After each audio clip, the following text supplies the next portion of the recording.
Okay, Yeah. so this is the eighth class of eight. And so in this class, you're going to be reading or presenting your point of view about two of the works of art. Um, so the first thing I wanted to say before we start is I wanted to remind you about this exhibit that opens tomorrow of my work. And if you go back to the announcement, there is a area that you can click which shows some of the prints that will be on display. So you actually can see them and not even go, or you can go and see them all together.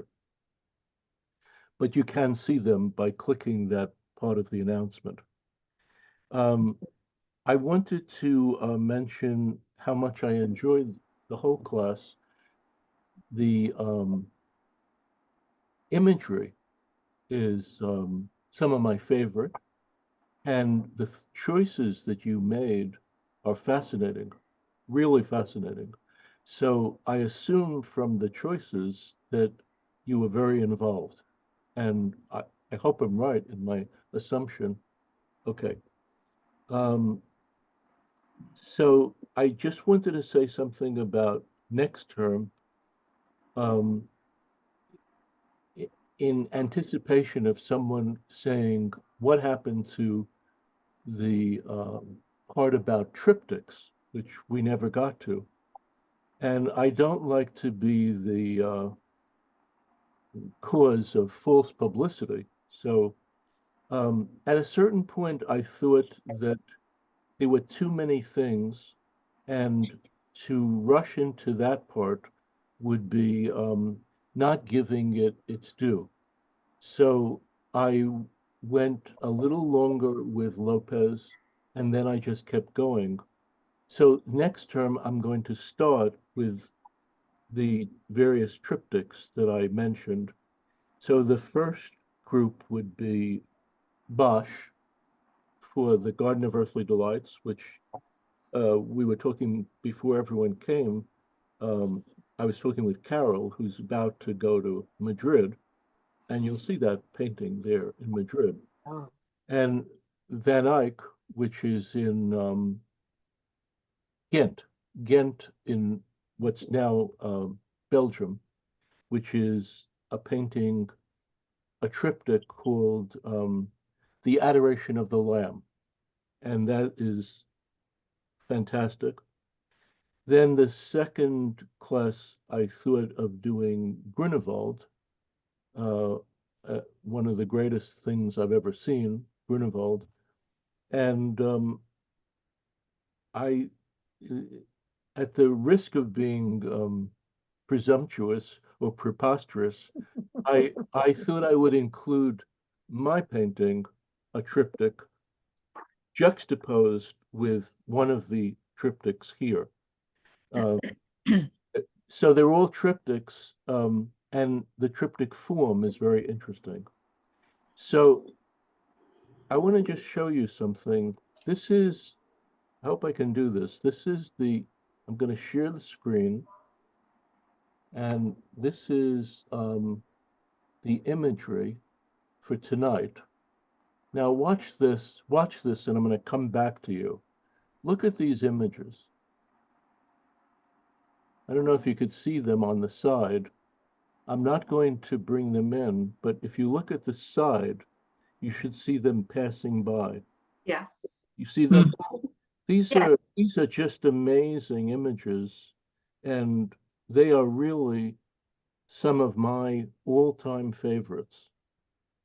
Look, isn't this something? Look, they're so full of life and juice and electricity. Um, so let me go back to you. Um,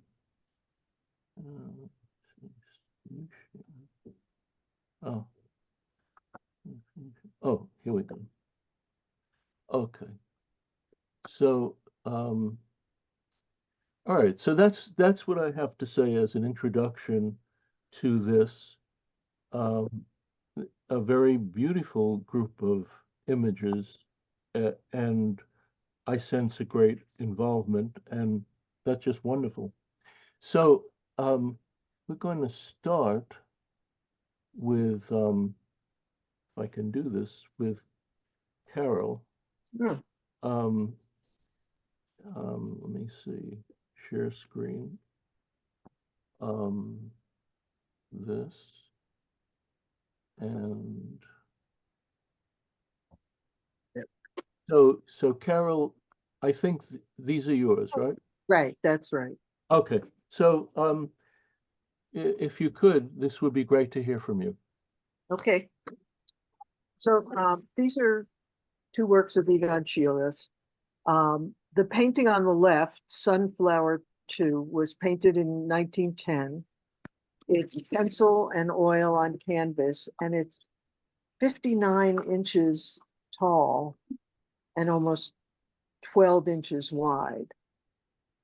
And it immediately recalled the painting on the right, which is a nude self-portrait, one of at least four that he did in 1910 as well. It's done in black chalk, watercolor, and gouache on brown paper of the type used to wrap packages.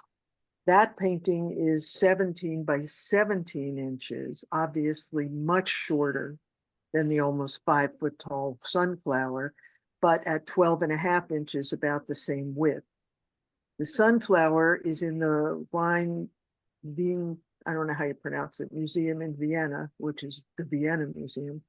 And the nude is in the Albertina, which is also in Vienna.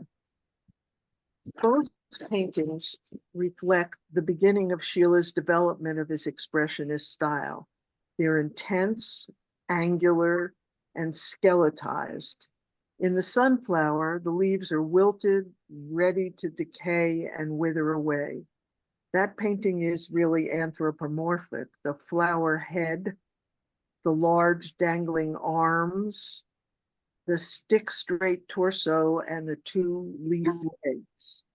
Whether or not the sunflower was painted before the nudes, the similarity of the components and the emotion are clear.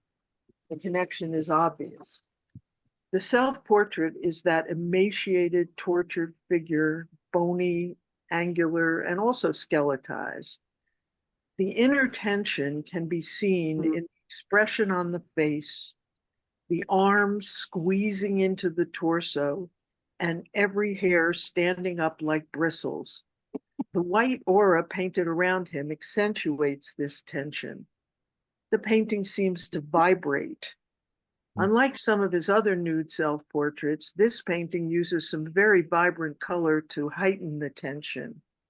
The shocks of red on his ears, his lips, and one eyelid make it seem as if he's almost holding his breath. And his hair is not just spiked up as if he had received an electric shock, but it's also mixed with vibrant blue paint that makes it glow. The tension is very different in the sunflower.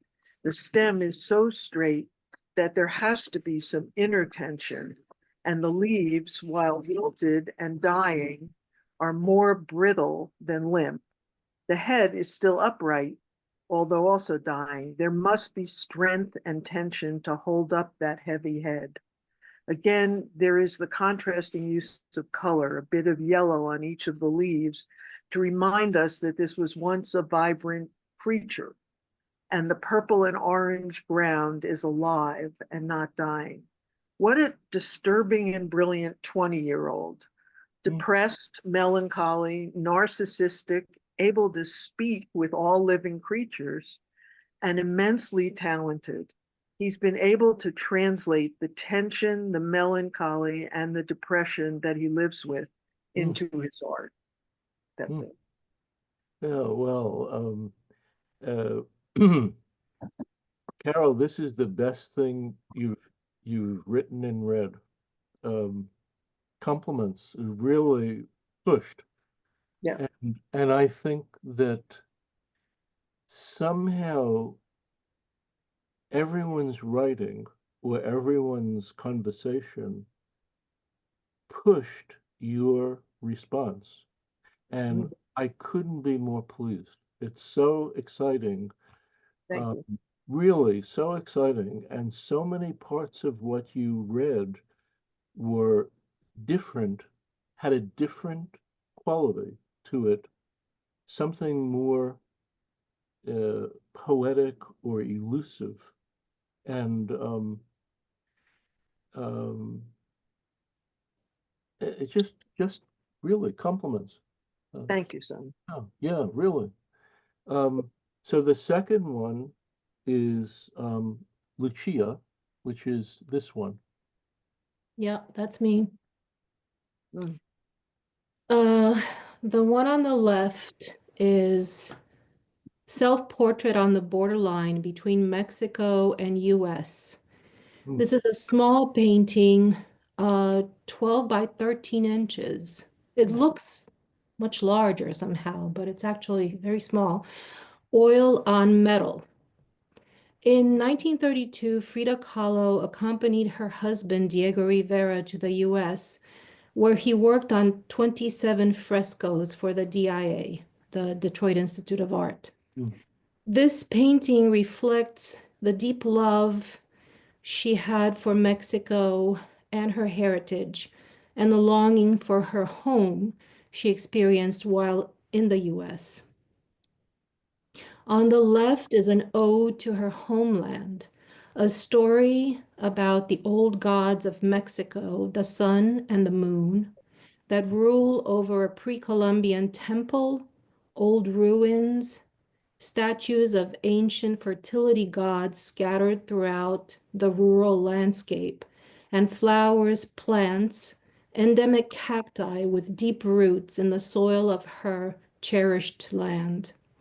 Frida stands in the middle on the border, wearing a prim pink dress and lace white fingerless gloves, quite a bourgeois departure from her usual traditional Tijuana attire. In her hands, she holds a Mexican flag and a cigarette. The flag is on the side of the poetic pictorial of her native land, while the cigarette points to the American side, a metaphor for the smokestacks labeled Ford. As opposed to the cumulus clouds that enshrine that enshrine the moon and the sun in the Mexico sky, creating a bolt of lightning.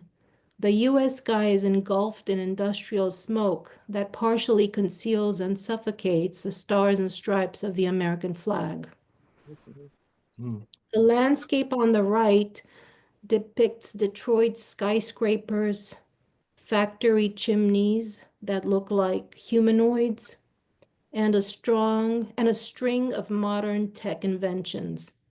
The roots of plants have been supplanted by electric cords plugged into man-made electric power. The plants themselves replaced by technological devices. One root merges with the roots on the Mexico side, possibly signifying the related nature of the two countries. The stone block Frida is perched upon like a statue on a pedestal reads Carmen Rivera. Rivera, since she was married to Diego and had lost her identity and her roots while in the US, and Carmen, her baptismal name, as she was introduced in Detroit by Diego, quote, his name is Carmen, end quote, possibly as a recognition of her androgynous nature. mm, mm, The one on the right is one of my favorite paintings of all time that I saw in person at the Botanical Gardens in New York, in the Bronx. I mm, don't know, maybe a decade ago. mm, It's called Self-Portrait with Thorn Necklace and Hummingbird, painted in 1940. It's about 16 by 24 inches. The painting unfolds in spatial planes. The background holds a lush, vibrant tropical landscape of large leaves, an emblem of fertility and regeneration.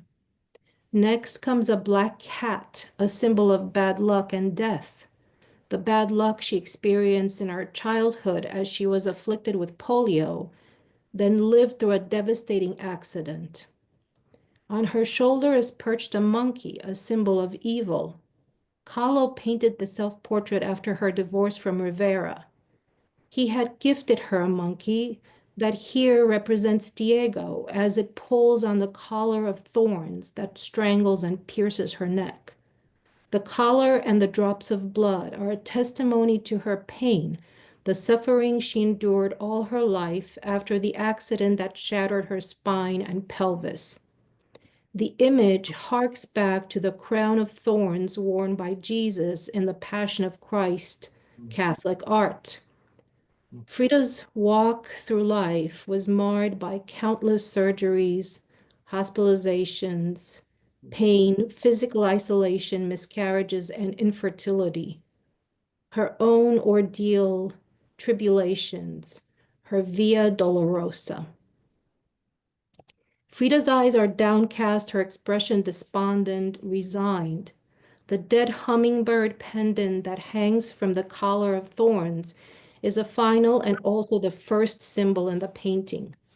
In Aztec mythology, the hummingbird represents the warrior reborn. For Frida Kahlo, her warrior spirit will not live again. And I did the I wonder. I wonder what trajectory her life would have taken if the accident had not altered and derailed her. Would she have become a doctor and deprived the world of her magical, poignant art? Also, curious if she and bad boy Egon Schiele would have gotten along if they met in an alternate timeline. Fantastic piece of writing to Thank start you. with. I think that they would have exploded each other. I thought so too. Okay. There should be a movie about that. Yeah. What was the first one you wondered about? Well, I said I wondered what trajectory her life would have taken if the Yeah. accident didn't happen. If Yeah. she would have become a doctor, which she was planning to do, and then we wouldn't have had her art. My thought there is a little perverse, Mm. which is that the accident or her medical condition gave her a raison d'etre, a reason, a storyline, a subject, and And an impetus. yes, all of that, and um, artists search out a subject to provide an alter ego for them, and she didn't really have to search out a subject. Okay, Right.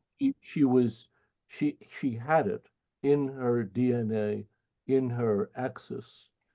Um, so, and just this last part, the multiple images in the painting on the left appear in a number of her works. The kind of way that multiple realities are appearing in one reality. So to me, for me personally, in very much the same way that Lopez made me aware of possibilities in art that I wasn't aware of, this idea of multiple realities in her work made me aware of that as well. And I think that was an influence in my own way of seeing things. Oh, wow. So let's go on to this one is Len. Am I correct, Len? Warren. Is, So is this yours? this is me. Okay, good. On the left, we have Frida Kahlo The Wounded Deer, 1946, oil on masonite board, a relatively small 9 by 12 inches. And on the right, Egon Schiele, one of the nudes from 1910 that Carol referred to. This is nude self-portrait grimacing in pencil, watercolor, and gouache, 22 by 14 inches, or roughly 1 by 2 feet. Self-portraiture often uses subtlety to convey the artist's inner life. A twinkle in Rembrandt's eye, a tempestuous storm of swirls around Van Gogh's head.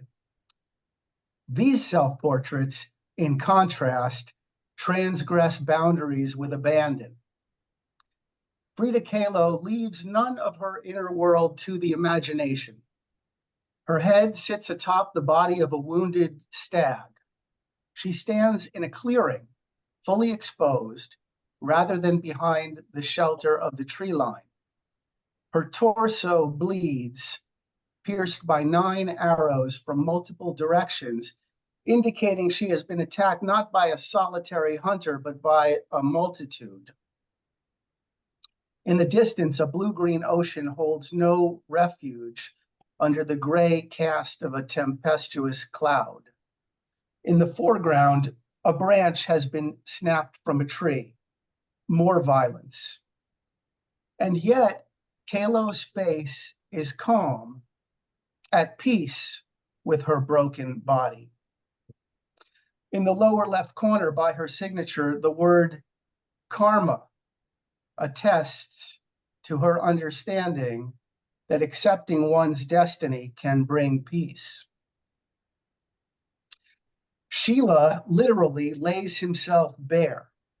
His tufted hair is unruly. His face contorts in a grimace as if under a spotlight. His arms, angled acutely, form an inorganic geometry. His fingers display his signature alien splay. His skin is raw, nearly flayed, as if the muscle yearns to explode through the skin. A white border separates his body from the backdrop, giving it an explosive pop. Schiele does not, will not hide. He announces his presence not with subtle gesture, but with a full-throated howl. Kahlo and Schiele, two unique and irrepressible voices. Terrific, terrific. This followed the previous one absolutely beautifully. I think if they met and got together, they would have exploded. So the next one, I'm going to skip a little bit. Simon, can I jump in? I hate to. Yeah, go ahead. In the Schiele painting here, I just noticed something curious that I hadn't noticed before, and maybe it's only because it's so small on my laptop screen. But I can't help noticing that in this thing, he seems to portray himself with a scrotum, but no penis. And if that, in fact, is an accurate description of the painting, how strange that is. Well, I thought that as well. I think it's the angle, honestly. I see everything that you don't see. So as far as I could see, it's all there. But my screen is extra large, not super extra large, but slightly extra large. So okay, so let's go on. I want to just skip ahead to Kim, who has to leave, and I'm going to show hers, which is here. And before she reads, Kim, you're here? I am. Okay, before she reads, I would, if you could please mute your screen. Could you all of you make sure your screen is muted? And I just want to introduce this Kim has been very busy, or I don't know what is going on, but for a while I didn't see her. And I actually thought about her and I wondered what was going on. But I just thought, it's not for me to say anything. But then all of a sudden she appears this afternoon and she writes a note to me, a very personal note about the picture on the left. Now, this picture on the left is her image, which she describes as being on her bookcase or near it's in her house, in her apartment or house. And this image was one of the paintings that I should have shown. I don't think I did show this one. And I kind of regretted not showing this, but I got very distracted and I didn't I didn't go back and find it until today when I saw this. And I saw this image in Vienna. It's in one of the big museums in Vienna. I'm going to guess a museum called the Upper Belvedere, but I can't remember for sure. But anyway, I remember looking at this painting for quite a while, and Renee was standing next to me looking at this painting for quite a while. And I looked at Renee after about 15 minutes and I said to her, "This is quite a painting." And Renee said to me, "Yeah, it's quite a painting. You could just about smell these people." This is the image on the left. She said, "You could just about smell these people." So with that introduction, Kim, could you read what you wrote? Yeah, I will. So let's see. I'll just read what I wrote because I wrote it just in a few minutes today. So it's kind of jotty, like note taking. So the first paragraph, Fin de siècle Vienna, a time when all areas of expression, fine art, art deco, architecture, music, science come together in a gestalt of creativity, with a specific delving into the notion of a perfected society, along with a deep dive into psychology by such pioneers of psychoanalysis as blah, blah, blah. And then, of course, Sigmund Freud and Carl Jung. So that kind of made me start thinking about, Carl Jung's idea of the shadow, right? And how artists are often engaged in their work, knowingly or not, to express kind of the shadow of society in general. Anyway, I go on to write, I am loosely thinking about two paintings. They are not landscapes, but I'm getting all kinds of notices on my computer. So those beeps are that, and I apologize. So I'm loosely thinking about two paintings. These are not landscapes, but his nudes on sheets, which are like people in landscape. After all, the paintings are the embrace. That's the one that on the left, which is not in the slides we looked at. It is of two people embracing on a white sheet. I go on to describe it because I didn't know that it would be posted here. The other painting is man and woman lovers. This painting is similar to reclining lovers on a modeled sheet. The man is dark and the woman is white, as in the previous one, where we have the light and the dark playing off of each other. The man in this painting looks directly out of the canvas into the viewer's eyes as if daring a comment. The woman has her head buried, her back to the viewer. She is on her knees and her back is arched. A question was raised during the lecture on Schiele about the contrast of his art, which is fraught with sexual focus, sometimes coming across as dark and possibly perverted, and society at that time, which was uptight and proper. His landscapes, on the other hand, seem to reveal a sense of innocence and playfulness combined with a kind of beauty and joy.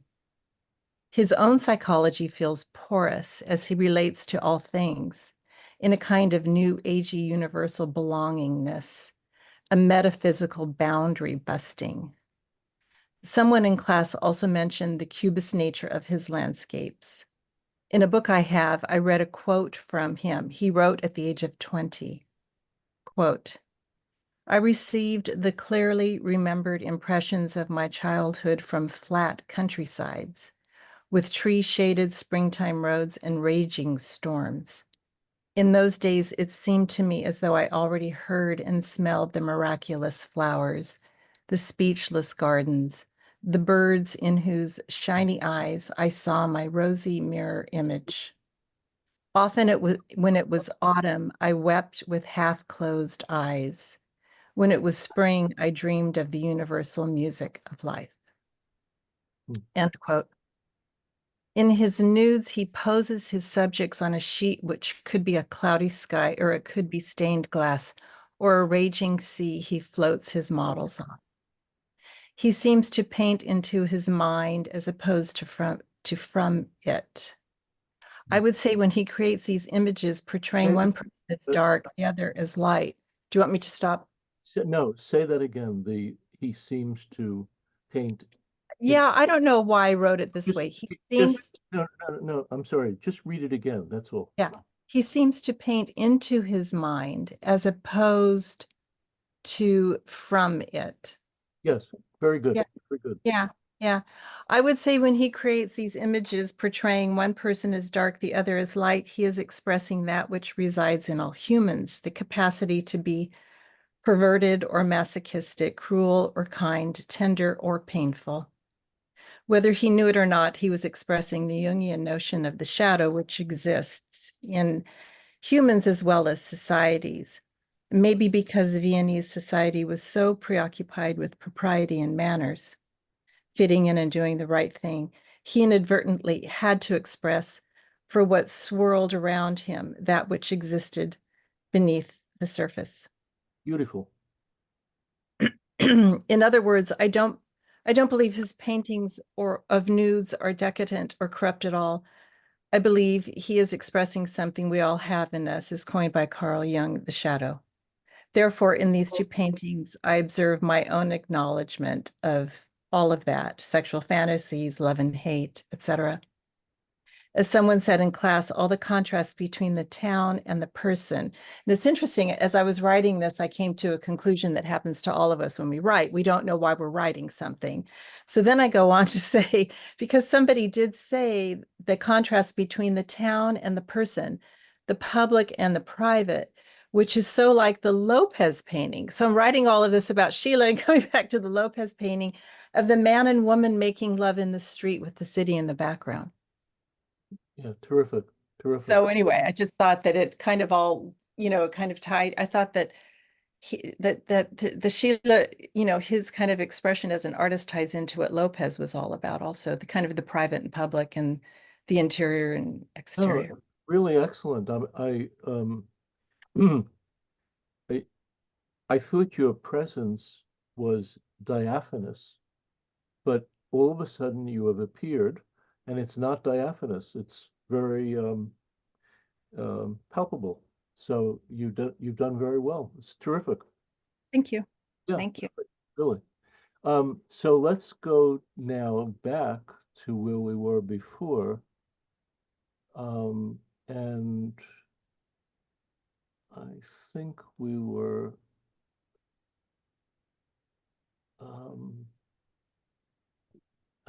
up to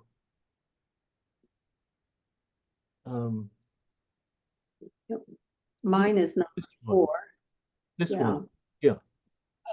So that's mine. And what attracted me initially was a interior scene and then a exterior scene, a village.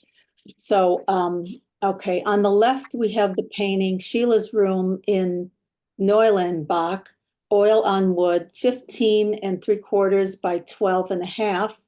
And on the right, we see Crescent Houses, 1915, 44 by 55. Actually, the other painting is 1911. I forgot to put that in. In each of Sheila's paintings, we see a flattened space with a vantage point from an elevated position. Both paintings are predominantly warm in color temperature, with umbers, burnt sienna, yellow ochre, and a warm white. They are very shape-driven with interlocking angular forms, particularly in the painting on the right, Crescent Houses. The shapes are outlined with a somewhat thick, dark line, which shows the influence of his mentor, Gustav Klimt. Schiele assembles his compositions like a puzzle, fitting the shapes together as in Crescent Houses.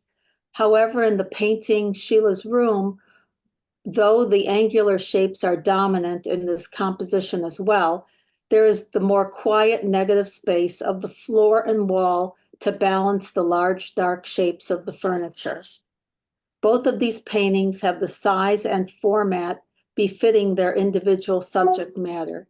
Crescent Houses is large and horizontal, while Schiele's Room is small and vertical, conveying a narrow, intimate space.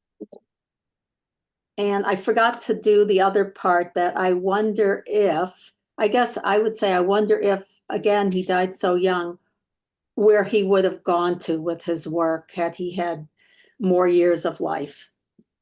I think that's an excellent question, and it's a very sad thing to see this, but your question is absolutely excellent. And I also like the way the images you chose have a color quality that links them, a kind of medium brown, glowy brown quality. Beautiful choice of images and just terrific. Thank you. Yeah, no, really. This one is from Ron, who couldn't be here, but he sent me his essay and asked if I could read it. So this is Ron speaking. I wondered about what is an artful life? Can the presentation of the self be considered an integral part of an artist's creative output? Question mark. I have chosen two photographic images of Kahlo to illustrate elements of this process. The double photographic portrait of Diego and Frida on the right. Well, in the way I set this up, it's reversed. It's on the left. Provides an image of Diego, the international superstar, gently smiling as he carefully embraces the intense but somehow fatigued and waif-like Frida, like a cherished possession. She is a woman with the imprimatura of the gods. In the photo on the left, which is on the right here, we see Frida in full control of her creativity, laboriously decorating the full body cast so emblematic of her misfortune and suffering. By the deliberate creation of a personal image and acceptance of the misfortunes and misadventures of her life, Frida Kahlo has left an enduring and indelible portrait in the world at large. She has created a continuing happening through the combined force of her self-reverential artworks, her idiosyncratic contrivance of a personal lifestyle, and her impressive narrative of immense courage and perseverance.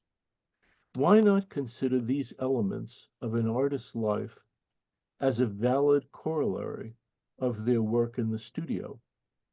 Can an artist's career be shaped by efforts and opportunities to distinguish themselves in our eyes by their presentation of themselves in ways above and beyond the concrete products of their efforts? Perhaps we can also learn to appreciate the efforts of those around us in our everyday lives who strive to live artful lives. So Ron, I believe is creating a question, which is something to the effect of Um, do you need to know about an artist's life to appreciate their art? And I'm not clear about the answer to that at all.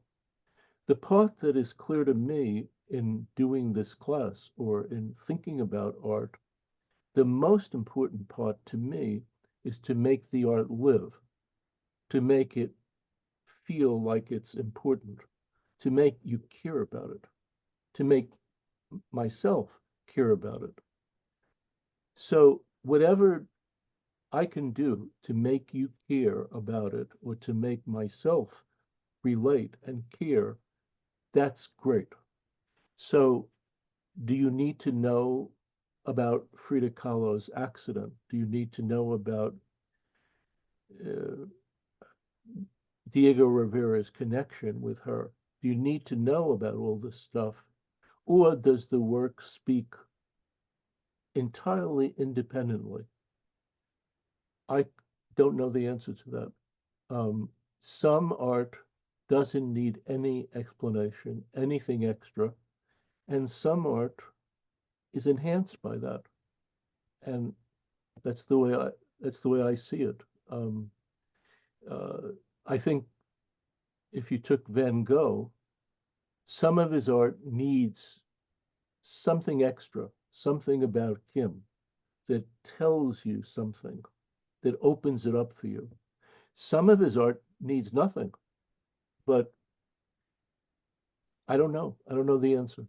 Um, Simon, I can't help chiming in on this subject because it seems to me an especially important one in the contemporary world, where so many incredibly talented artists in virtually every facet of the arts uh, are are being reevaluated because of aspects of their personal life, which are viewed as by many as unacceptable, and therefore their presence in the world as artists is being submerged. And I think it's a terribly difficult question. Well, it's not a difficult question for me personally, but it's a terribly difficult question for the world at large as to whether that's an appropriate way of responding to them. yeah, well, I just have one more thing to say because I don't want to go off on a complete tangent, but there's a point where the writer or the museum is trying to prove a point. Okay, they are putting down wall labels or writing to debate some kind of point that they're making. That's the point where I'm lost. I don't relate to that. Okay. But before you get to that point, the question is a good question. Do you need extra information or does the art speak for itself? Um, Once it becomes a part of a debate or an identity politic, I just feel you're not talking about art, you're talking about something else. I Uh, feel that way about a lot of contemporary conceptual art, that it requires so many words to get it, that it's not art anymore. So I would just leave you with this example. There's a writer named Tom Wolfe, and he wrote an essay. I can't remember the name of the essay now, but in the essay, he gave examples of wall labels. So he's a very clever writer and very smart too. So the wall labels got a little bigger and the art got a little smaller. Then the wall labels got bigger still and the art got smaller. Then the wall labels got even bigger and the art got even smaller. And then he ends up with the art the size of a postage stamp and the wall label is like a volume of writing. Okay. That's another part where I feel like you're not letting the art speak for itself. But he's made it into a satire. Um, let's go on to this is I think this is yours, Jackie. Am I correct? Yeah, yeah, 6 is mine. That's one. Um, Okay, okay, go ahead. I only wrote a paragraph about each, so this is going to be very quick. No, that's fine. That's fine. These are both works by Paula Modersohn Becker. The piece on the left is woman weaving in profile turned left. The piece on the right is called reclining female nude. So the piece on the left. This charcoal drawing was made by Dark Paula, who trained a ruthlessly honest eye on often ugly, always worn out workers. The subject's nose, jaw, and elbow are sharp, bird-like, slightly exaggerated, precisely drawn. Her hands, however, are cupped and strong. The viewer might feel repulsed as well as deeply stirred by the hard truth the drawing represents. I know I do. Woman weaving in profile turned left belongs with the dark, disturbing pictures of ordinary people created by Goya and Van Gogh. That is a compliment. So, the picture on the right, reclining female nude. Here is a painting by Sunny Paula, who celebrated the female form. We are shown a pampered, milky beauty, perhaps an odalisque, a concubine in a harem, whose luscious skin, stroked with the paintbrush, owes a lot to Degas. The subject's curves, especially the soft abdomen and right breasts, are meant to inspire sweet lovemaking. This woman is a Venus, the epitome of female beauty. What a contrast with the weaver. What an impressive range on the part of this artist. Very good, very good. Thank you. Jackie, thank you. So the next one is Anne Marie, which is this one. Yes. Yes, yeah. Okay, yeah, this is going to be short. The Frida Kahlo is The Two Fridas, which was done in 1939 when she was 32 years old. It's an oil painting that's about 5.5 feet by 5.5 feet. I'll start off in the essay, Why the Novel Matters by D.H. Lawrence. He structures his argument that only the novel develops an instinct for life, and only in the novel are all things given full play. In these two paintings, I believe there is full play between body, mind, and spirit as depicted by these two artists. In The Two Fridas, Frida is looking deeply at her life with Diego Rivera. The stormy clouds indicate a turbulent time. They have divorced and our heart is dying. The Frida in the white European dress is getting strength from the Frida in the Mexican Tijuana dress while holding a picture of Diego. Both Fridas are living beings. The hearts are exposed for an anatomical post-mortem. Veins transporting blood, but one heart is dying, the life force cut intentionally. The parts, anatomical, atmospheric, and emotional, are in service of a greater whole, the whole of her life shown fully and courageously. In the Egon Schiele, Man and Woman Lovers from 1914, Egon Schiele was 24 years old when he did this painting, oil on canvas, and about 4 feet by 4.5 feet wide. How does Schiele's painting get at the life force? What makes it come alive? The two bodies are charged. The male figure is consuming the space with his elongated arms that extend across the canvas, his focus on us. The female figure's position is stabilized by the activity of the head, legs, and arms. One can only follow the line from the outer boundaries of the figure to its inner map. Parts become whole and whole become parts. background to foreground, light to dark, line to form, reverberates beyond the canvas. How is this energy contained? It's not. It comes at us and doesn't stop. The wondering I had was what was the impetus that moved Schiele from his early kind of traditional charcoal drawings to that hypersensitive line drawings that he developed in 1910 and beyond? Well, this is terrific, really terrific. There's a sentence that you had back somewhere, maybe about halfway, where you start by saying, both parts of her life in the service of. Could you read that sentence again? Mhm.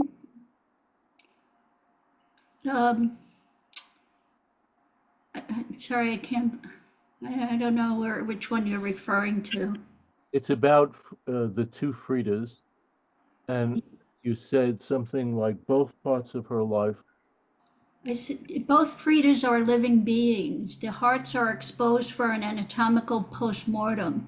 Veins transporting blood, but one heart is dying, the life force cut intentionally. The parts, anatomical, atmospheric, and emotional, are in service of a greater whole, the whole of her life shown fully and courageously. I took it, when I started copying that down, I took it as both parts of her life are in service of the whole. Yeah. You're referencing the essay by D.H. Lawrence is quite striking because you chose to read that essay, which I liked very much and mentioned in the class, and I think his essay is brilliant. It's just 6 pages long, but it's brilliant. And Yes, I was curious about it after you mentioned it, to really try and understand what he was getting at as being the novel being the ultimate form of, creative expression. I thought his writing is super. And as far as what you wondered about, I don't know the answer to the question, but what's interesting about this is that his learning of art, the earliest pieces of his work, were somewhat traditional. He learned how to do shading. He learned how to convey the subjects, the palpability, and so forth. But he had something to say that went beyond that. And why it went in this direction, I don't know. Right. But the real point is he had something to say. Okay. And I think that a lot of students are good learners, but when it comes to what to say with it, they have trouble, or they don't try long enough to find that. Okay. And but why the particular direction of his work, I don't know the answer to that, except to say that his work is transgressive. And so its relation to Vienna is like that, to Vienna. And he is a rebellious individual. Maybe in that rebellion is the beginning of an answer, but I'm not sure. I'm really not sure. Thank you. That would be a good question to ask Alessandro Camini, the one who wrote the book on his work. Okay, so the next one I have is Alan, which is this one. Right. So on the left is Egon Schiele, nude self-portrait grimacing from 1910, same one that Len described really well, which is gouache, watercolor, and pencil on paper, 22 inches by 15 inches. And the one on the right is Frida Kahlo's The Broken Column from 1944, oil on panel, 16 inches tall by 12 inches wide, so it's pretty small. Actually, both of these are fairly small. All right, so artists are affected by the world, not only as how they see it through their eyes, but how it makes them feel emotionally, physically, or psychologically. In other words, how it affects the soul. This is true not only for fine artists, but all artists, poets, musicians, novelists, actors, and dancers, to name a few. In the case of fine artists, as we know, their work includes drawings, paintings, and sculpture. The world of the artist, as it is for most people, is complex, but artists have the ability to express their complexity in their work. The two selected works dramatically express the artist's pain and suffering. For Frida Kahlo, it's the physical chronic pain that she lives with during her entire adult life. For Egon Schiele, the pain is more of a mystery. Frida Kahlo once said, quote, "My painting carries with it the message of pain," unquote. In this painting, she appears as martyr-like, trapped in a series of straps reinforcing her torso, with a barrage of nails piercing her body, a metaphor for pain, no doubt. Although her expression indicates that she has come to terms with her condition, looking closely at her face, there are tears streaming from her eyes. She has placed herself in a barren landscape with not another living creature. She is alone in her misery. The center of her body is split and reveals a spine, which she represents by a fractured Greek Ionic column, signifying that human bodies are structures that can fail. This painting delves into a world of pain and suffering that she felt the need to express. Schiele's drawing of himself is a bit of an enigma. As we look at this picture and many of his other self-portraits, we wonder what he is trying to say. The vision of a nude, emaciated body is intense and terrifying. His limbs are contorted and in most painful configurations. His right forearm is stretched and twisted. His left arm is twisted beyond his back. His eyes are blank and his pupils are tiny dots. He is grimacing in pain caused by the position of his body. The white border that intentionally wraps the form may indicate this pain. The way that his body is rendered expresses movement. His position may not be intended to be static, but instead a millisecond of a form in motion. Why Schiele may have seen himself as this deformed creature is a mystery. Very good, excellent, wonderful juxtaposition of these images, and alarming, actually.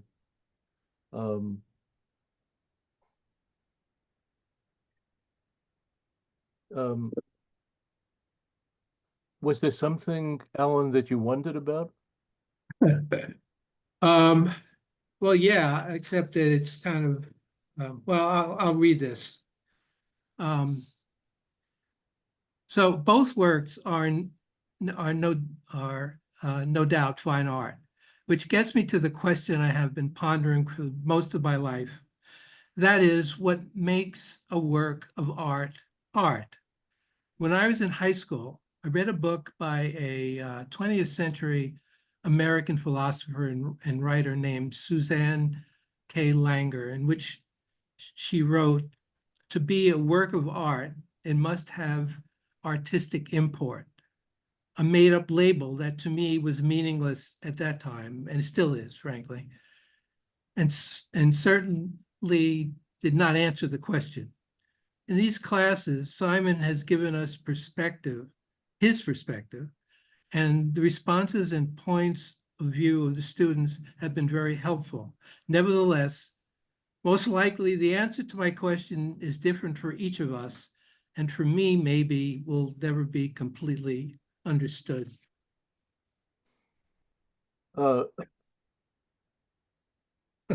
It's interesting. It's interesting. Wait, stop. It's interesting you didn't read that after you read what you read. And it just came to me. I wonder if you had something you're wondering about. And actually, what you're wondering about is a big idea.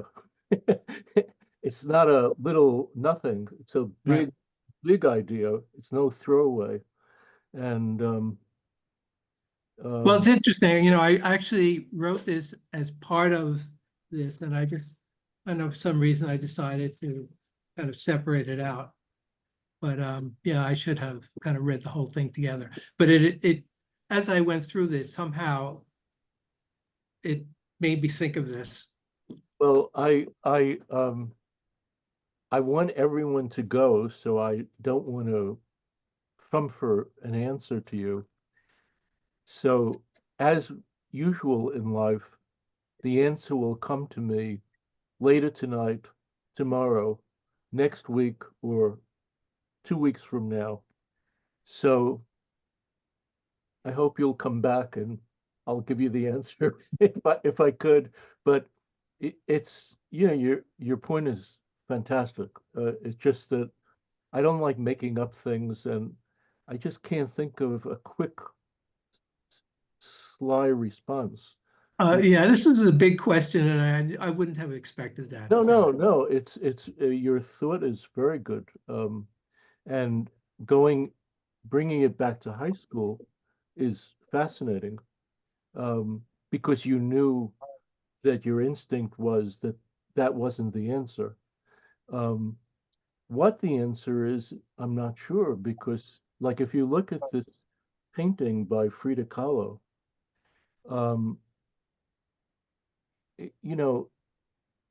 it's not a traditional answer to the question. But when you look at it, if you have some feeling about art and life, wow, this is amazing. This is an amazing painting.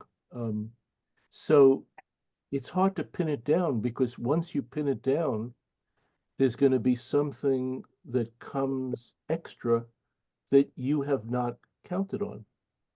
For instance, the Lopez paint drawing, where he shows the end of a meal. Okay, it's just a bowl on the table with the food that's been already finished. Would that be art? No, I don't know. I'm not sure. But when he did it, it became art. And the toilet bowl that he does, you wouldn't say a toilet bowl. Come on, but he does it, and it by alchemy, it becomes art. So it is hard to take in. Let me continue. This is Rita's, and Rita had a little problem, a good problem, but her problem was she couldn't narrow it down to 2, so she did 4. So here's the first 2. So Simon, after I speak about the little deer, can you switch to the other 2 and then come back at the end? Sure. Sure. Okay. You can glimpse Frida as a face in the crowd of the Diego Rivera macrocosmic mural that celebrates the proletariat in all its communal grandeur. Where Diego looks outward to paint a world ethos, Frida looks inward in her art, but is no less universal. She shares her pain and fearlessness, her duality and her magical life force. Her magic casts a spell on us. She is a sorceress. There is Frida the graceful and bloody doe of fairy lands and religions with the formidable antlers of a stag. She's the lovely Artemis, daughter of Zeus, in the form of a deer, the hunted who is the huntress, merciless when pierced by life's arrows. There is Frida, the magnificent sphinx-like indigenous queen of the jungle, her crown bejeweled with butterflies, her regal neck smooth and strong, despite her necklace of thorns. The lush leaves and feral monkeys embrace her worshipfully. Can you switch to the other screen, Simon? Yeah. There is Frida, shape-shifting again, rejecting all she connects to weakness and misery, hacking away at her luxuriant tresses, cloaking her forthright sexuality in the broad shoulders and loose folds of a man's suit. She is Lady Macbeth, demanding that the spirits, quote, unsex me now. Unsex me here, is the quote. Then there is Frida in the broken column. If you could switch back, Simon. I will. Stoically beautiful, she is Frida with a granite spine. Strong at the broken places, to use an elegant Hemingway phrase. Her hair thick and dark, her golden skin warmed, her piercings miraculously bloodless, her breasts perfectly round. She stands upright, undaunted and self-possessed.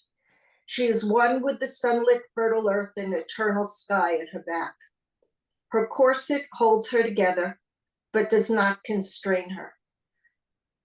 Painting her own mythology and ours, the goddess reigns supreme. Oh, it's wonderful, really wonderful.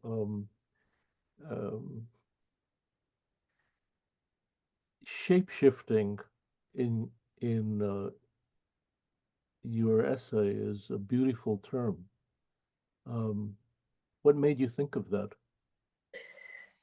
That's how I saw her, Yeah. her duality. Yeah, yeah. She was very fluid. Yes, yes. Very, very. Have you seen her work in person? I have over the years, but I can no longer remember where it was that I saw her work. It had to be, in one of the three main museums, I think, either the Modern, the Met, or the Brooklyn Museum, for me, which is a main museum. But I liked your point about Lady Macbeth. And she's quite a person.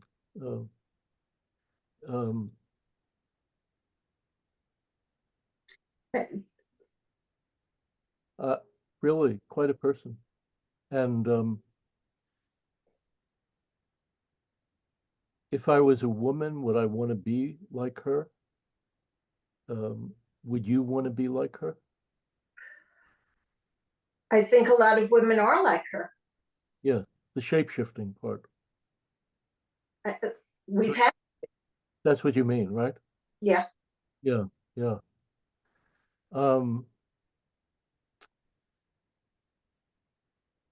Amazing woman, amazing artist.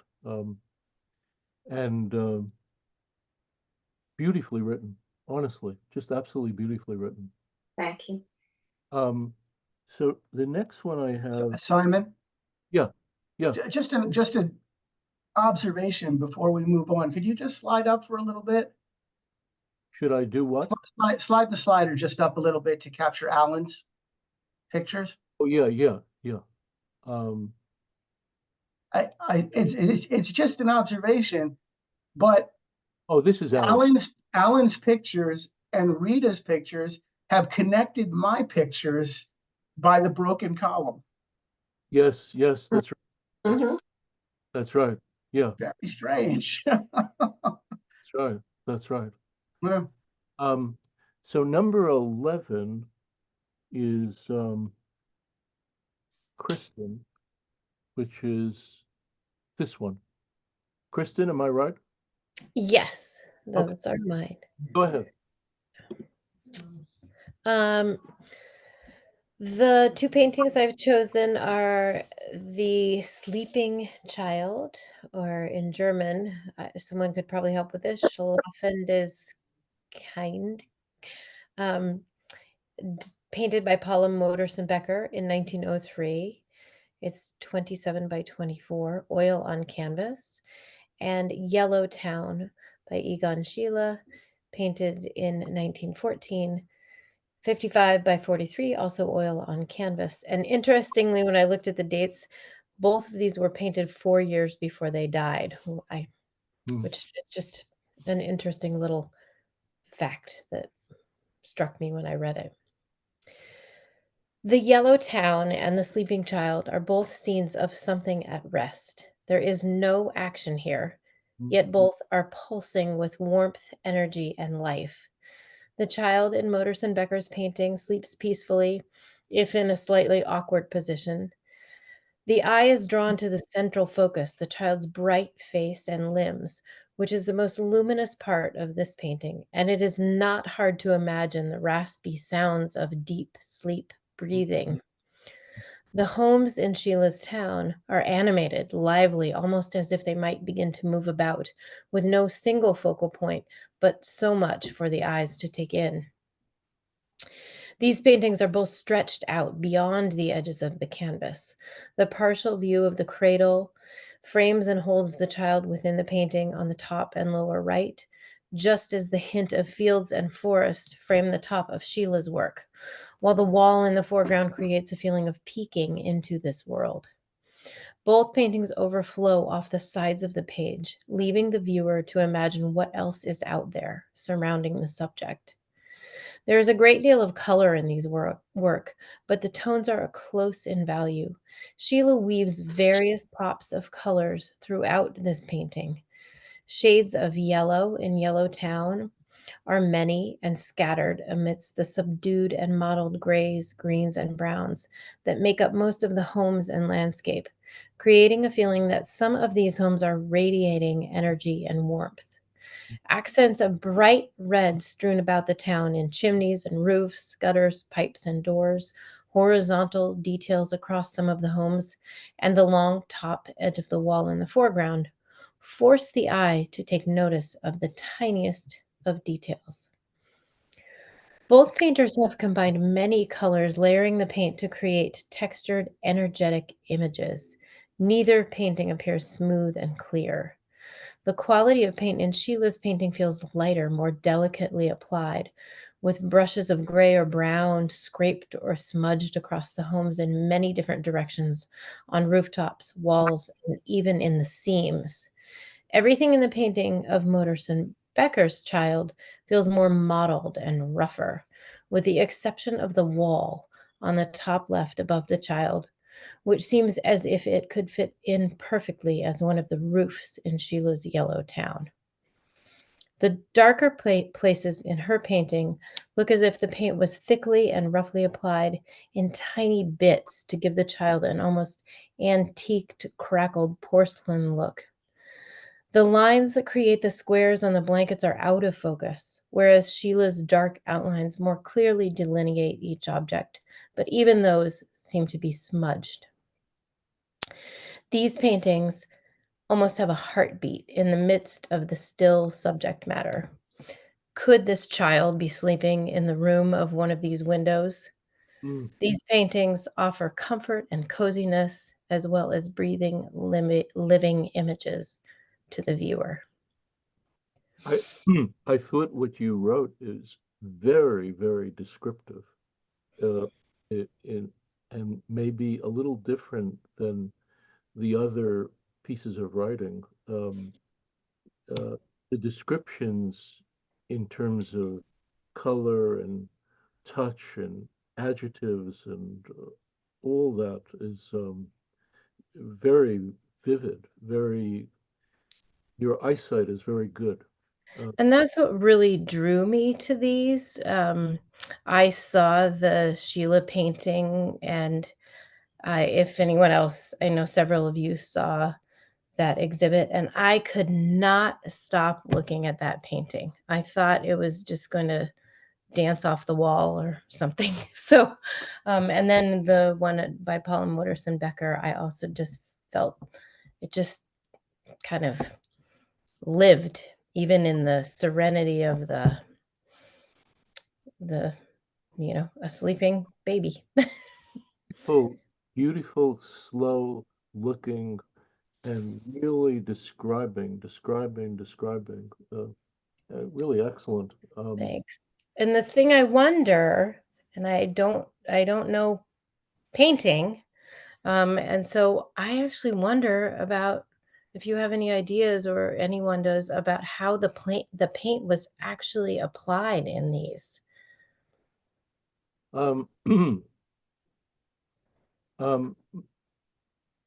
My instinct is with Paula Modersohn Becker.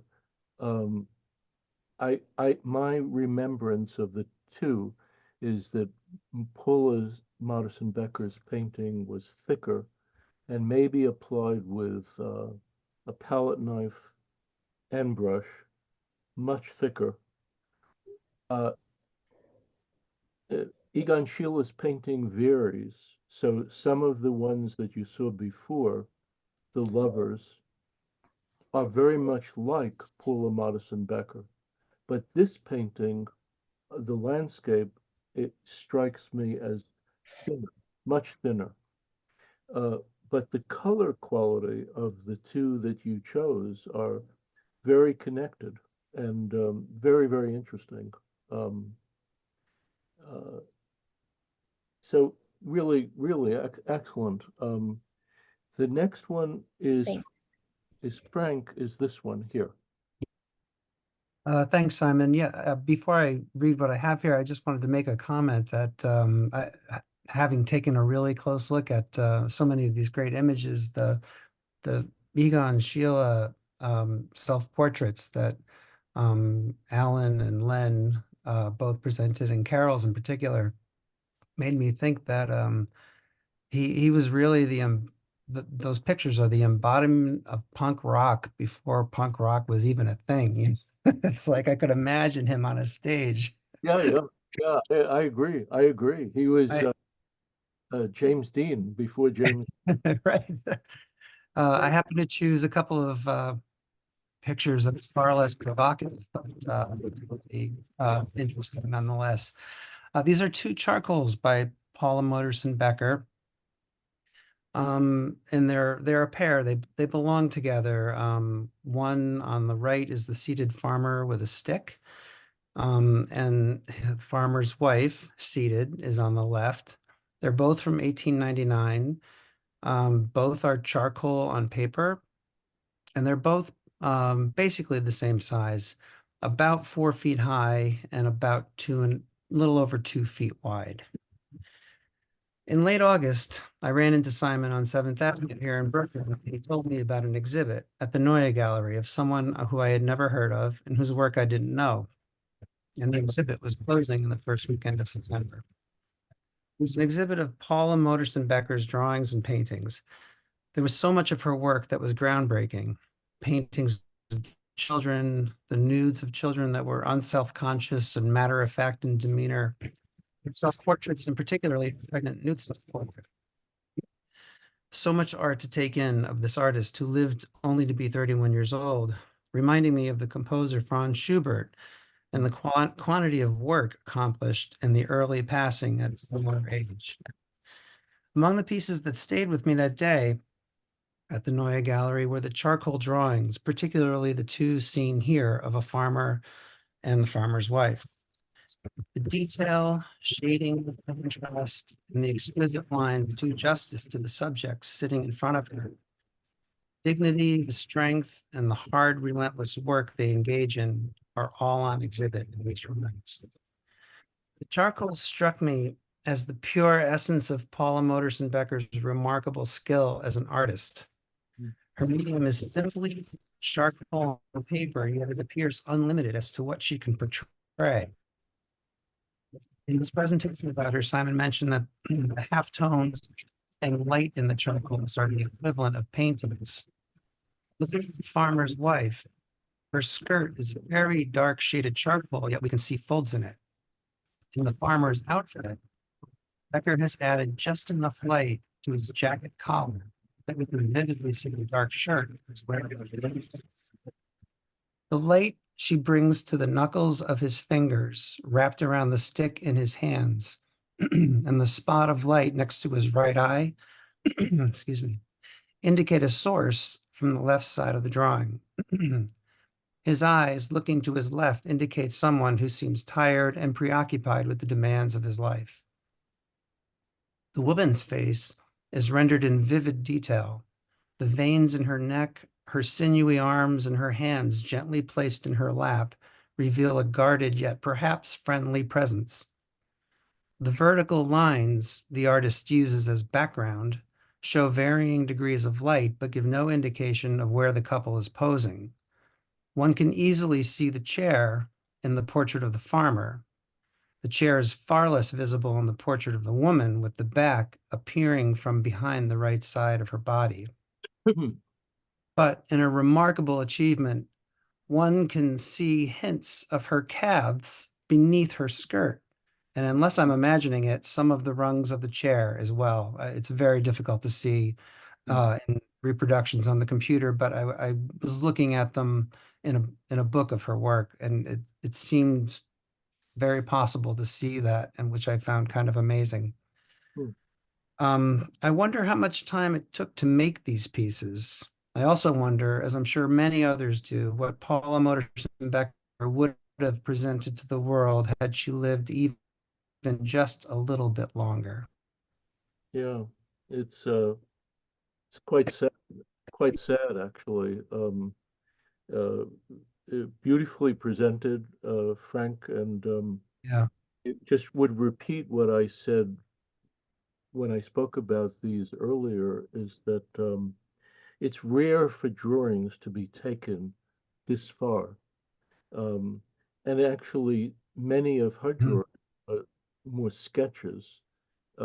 These drawings are, to my mind, the drawing equivalent of a painting, and and they're taken quite far, and they almost could be called, the theme of these drawings could almost be called a kind of truth that hurts, a truth that hurts. They're very, very compelling and very forceful and intense and really stunning. And I thought when you come into the exhibit to see this to start with, is, turns your head. It really is very striking. I had the same reaction to it. Yeah. Mm-hmm. Let's go on to oh, Dean. Is Dean here? Well, Dean is number. Oops, hi, I'm here. Okay. Can you see me? Are Yeah, hi. You on the roof again? No, no, in the car actually. Okay, that's better than being on the roof. But Yeah, it's better than that. Sorry, I'm a little shit. go with yours. Phone might be a little shaky. Don't, Yeah, thank you. Listen, don't read this. Don't read this. Tell me what you have to say. I will. I don't want to be Okay. responsible for what happens to you. I suppose I should pull over and stop driving. I don't know what to do, but tell us. No, I'm kidding. I'm stopped. But yeah, but okay. So this is on the left. It's Young Mother, Egon Schiele. And on the right, it's Mountain Torrent again. Young Mother is from 1914, and Mountain Torrent is from 1918. And I did my best to look slowly at this, and it seems like in composition, the Young Mother painting is roughly sort of divided into 5 vertical sections. The boundary on the left and right is this dark intense dark background that recedes, and the middle thirds there are the young mother and child, nursing baby, on sort of a plaid greenish blanket, multi-hued. And it's interesting how it's both, it's sort of orienting and disorienting the spatial planes. He creates these areas of color, the blanket, the baby is swaddled in a blanket. You can see its knees showing, the flesh of the young mother, and then the mother's sort of a short shirt of sorts. Each have their sort of body color, but beautifully modeled in sort of with the surface it's like each surface has a depth to it. And the planes, though, are sort of disorienting because you can see the fringes on the blanket showing that that blanket is sort of tilted up as though it's on its easel. On the right-hand side of the blanket, you can see sort of what look like to me legs of a studio easel, and that sort of contorted, twisted position of the young mother with her hands sort of hidden, almost look like she's holding on to easel pegs on the top so that she can sort of look back over her shoulder and see sort of the head of her baby there that's nursing under that crimson blanket, and and another thing that's kind of disorienting too is that her feet aren't showing, her hands are kind of cropped in this way that it's sort of everything is sort of topsy-turvy. And makes it so dynamic, I guess, as well. And so when I look at his painting on the right, it's interesting what he's done there is it's the mountain torrent. The scale is hard to tell. Where those rocks could be the size of people, they could be, or it could be a zoomed close-up of a tiny, few inches of nature.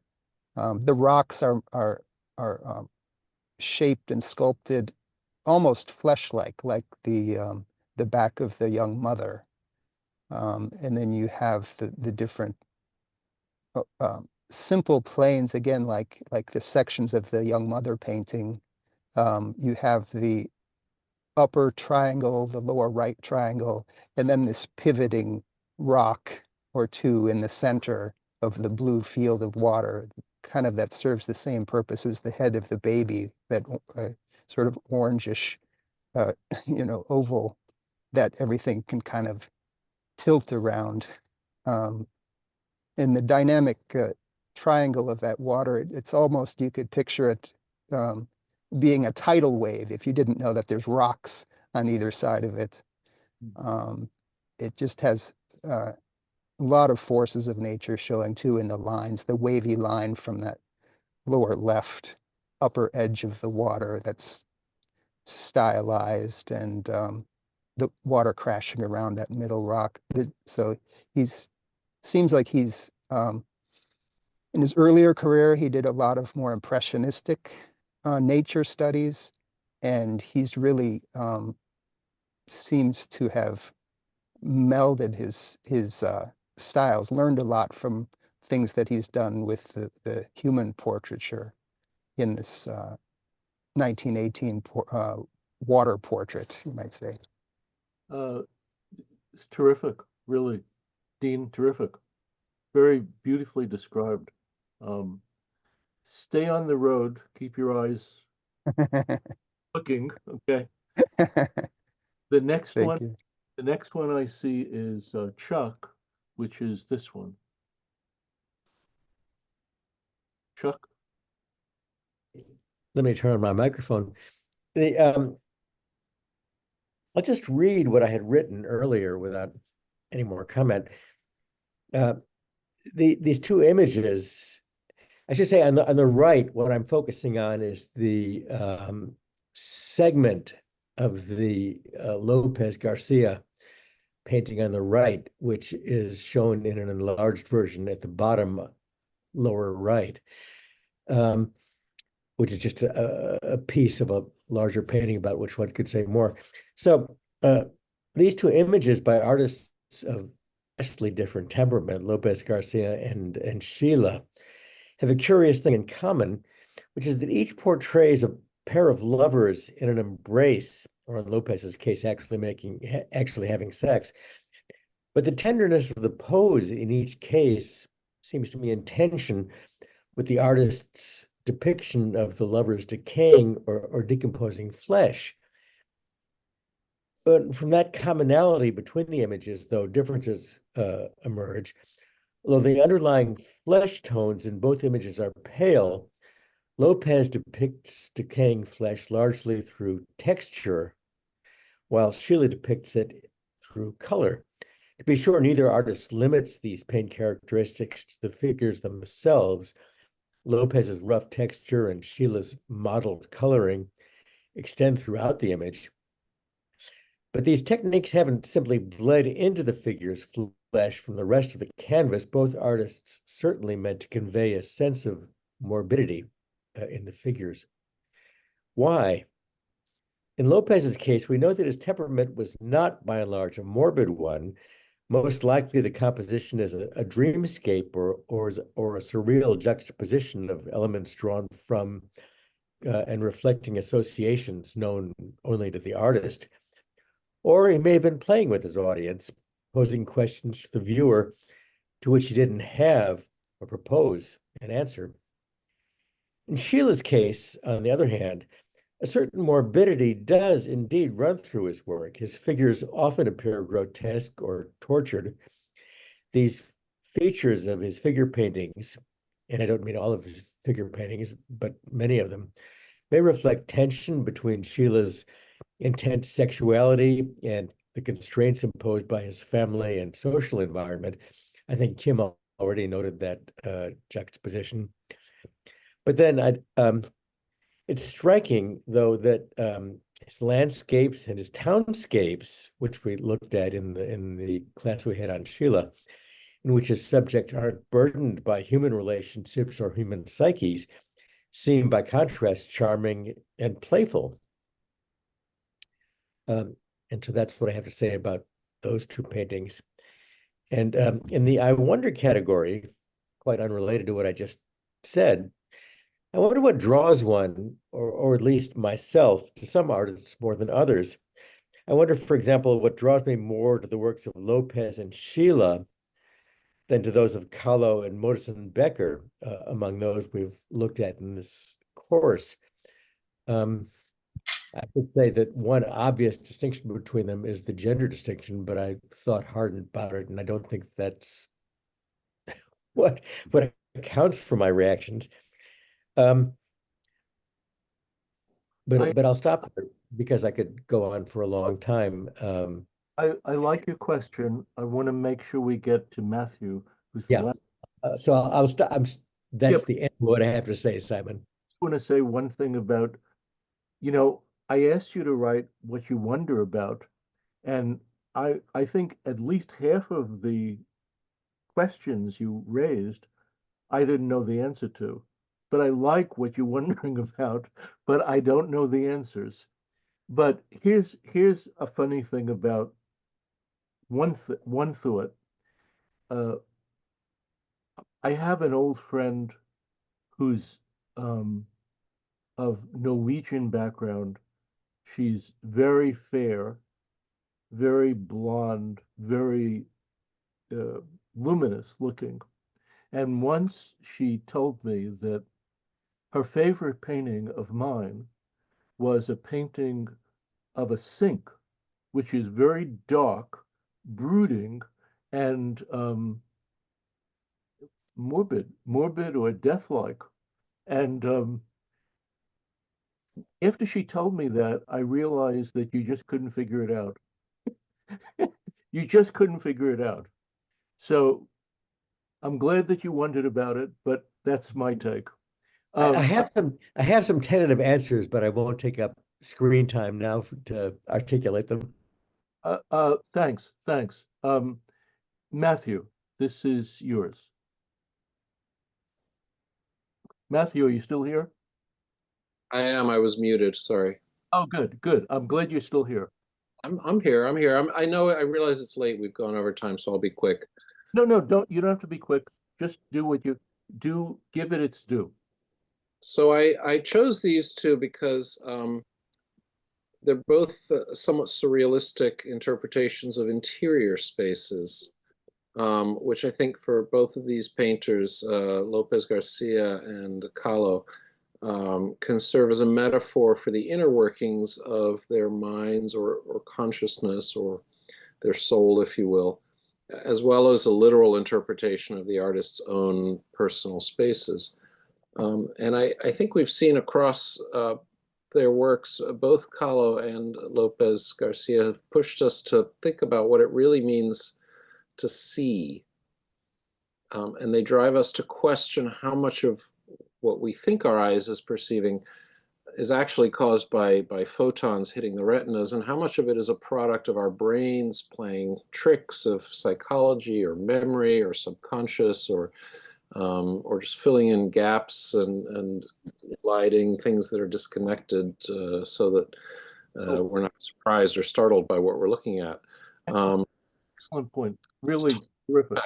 Which is what I saw in the water seems deliberately chosen to convey that personal subjectivity of seeing. It's what I saw in the water, not what is in the water or what could be seen. It's what she specifically saw. Now, in Lopez's case, the interior setting is fairly typical of his work, and he spends a lot of time looking at the bedrooms and bathrooms of his studio. For Frida Kahlo, this is a less familiar subject area. She doesn't spend a whole lot of time indoors.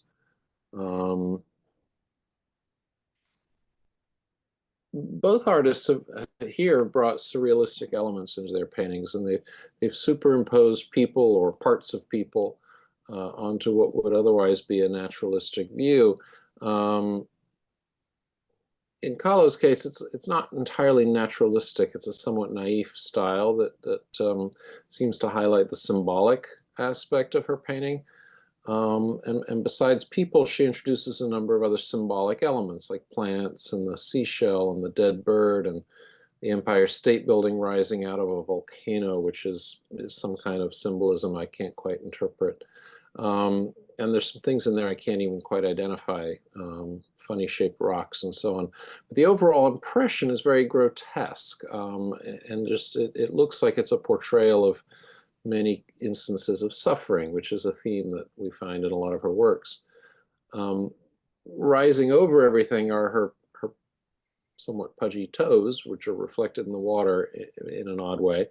And then we have this extremely mundane object, which is the bathtub overflow vent and the ring to which the broken chain of the plug is attached. And it seems to be saying to us that instead of what we would expect to see in the sky, which is a great big glorious life-affirming sun or maybe a moon shining down upon us, we have this very everyday object, somewhat ugly and banal.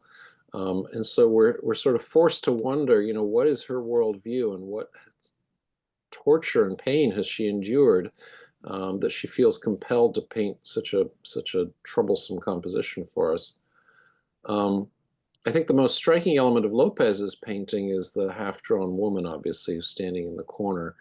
Even though she's not all there, she's staring at us in this really steely way, as if she's challenging us. And I mean, obviously, I think the challenge is, who is she? She wants us to identify either her or her role and her symbolism. She's saying, who am I or what am I? And the three figures who are standing in the doorway, one of which we almost can't see because he's either there or not there, but they're communicating concern and sadness, especially the woman's face that we can see just looks terribly upset. So that suggests an answer. Maybe the woman who's only half there is dead or she's gone away. And maybe she only exists as a memory in the artist's imagination, and maybe the artist is going mad, and that's what she's reacting to. That clearly this artist is delusional at this point. So Lopez is normally concerned with the space and light, and he's very, very precise about his perspective, which are matters that don't concern Frida Kahlo at all. She never worries about perspective, I think, or doesn't even really seem that concerned with space and light. She's much more concerned with the symbolism. Lopez is almost photographic in his realism, which is somewhat at odds with then the surrealism of the half woman, or in some of his other paintings, you know, the figures suspended in space. But that photographic realism gives it an immediacy that makes the emotion of it very urgent. You know, you really need to know what these people are doing and what they're thinking and why they're there. And, you know, they're questioning stares. So I guess if we have something to wonder about, I guess I wonder what Lopez would have chosen to picture in his bathtub. If he had painted himself in his bathtub with his toes sticking out of the water, what else would be in there, like you know, the rubber ducks of his subconscious bobbing around in the water?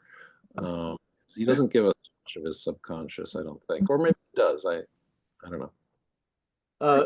I like what you wrote. Is very well written, and I think you've gotten into the swing of this, and your choice is great.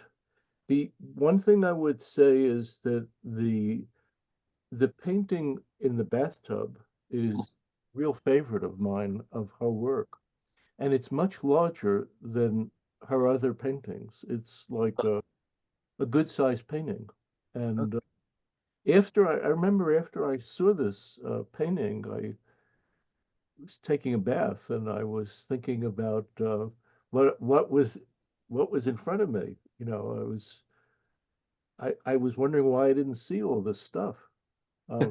Really, I was a little annoyed. But very well done. And does anyone have a you know, something to add or a question or whatever? Well, we've gone a little bit past 8:30, which just happens at times, and wonderful presentations, and I've really enjoyed this a great deal, and I hope you have as well, but I know I have. And these are some of my favorite artists, and I was struck by how, for maybe half of you, the writing really bumped up, and I think maybe the pictures and the ambience got you to push it, and I think that's great, really great. And I hope that I will see many of you at the next class at the end of February, early March. And I hope that if you live near New York or in New York, you could see my exhibit. And Happy New Year. Okay. Thanks. Happy New Year. Thanksgiving. Everybody. Thank you. Thanks, Thanks, Simon. everyone. Simon. Simon, thanks, everyone. Simon, thank you. Thank you, Simon. Really terrific, terrific. Full of life. And you should look at that essay that Anne Marie read, Why the Novel by D.H. Lawrence. Anyway, Perfect. great class, and thank you, big time. Thank you. Thanks. Thanks so much. Bye-bye.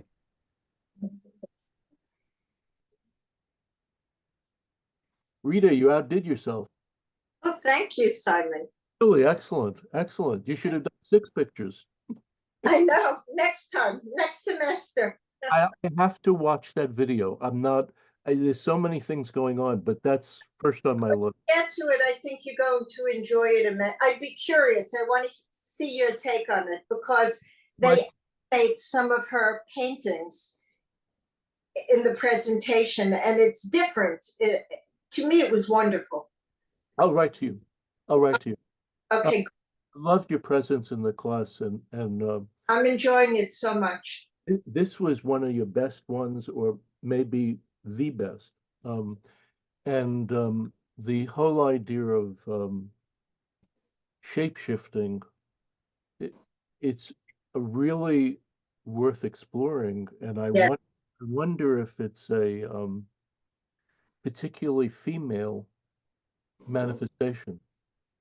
I think females may have been forced into shape shifting more, Yes. but I think it's not exclusively female. Yeah, but she's amazing. She's something else. And there is, it's become a cult. It's become very narcissistic, but there's something real about it beyond all that.